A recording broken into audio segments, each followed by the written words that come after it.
వచ్చిన అయ్యగారికి కూడా వందనాలు చెల్లిస్తున్నాను.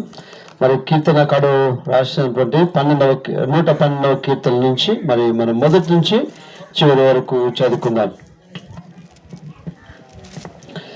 యెహోవాను స్తుతించుడి, యెహోవా యందు భయభక్తులు గలవాడు, ఆయన ఆజ్ఞలను బట్టి అధికముగా ఆనందించువాడు ధన్యుడు.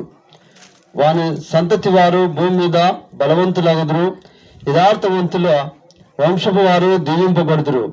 కలమయు సంపదయు వాని ఇంట నుండును, వాని నీతి నిత్యము నిల్చును. యథార్థవంతులకు చీకటిలో వెలుగు పుట్టును, వారు కటాక్షమును వాత్సల్యమును నీతియు గలవారు. దయాలను అప్పిచ్చువారును భాగ్యవంతులు. న్యాయ విమర్శలో వారి రాజ్యము గెలుచును, అట్టివారు ఎప్పుడూ కదిలింపబడరు. నీతిమంతులు నిత్యము జ్ఞాపకంలో నుందురు. వాని హృదయము యెహోవాను ఆశ్రయించి స్థిరముగా నుండును.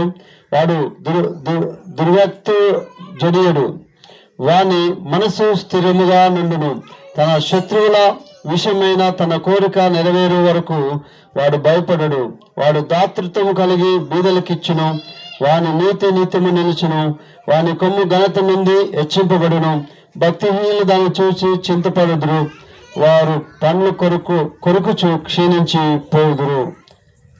Thank you.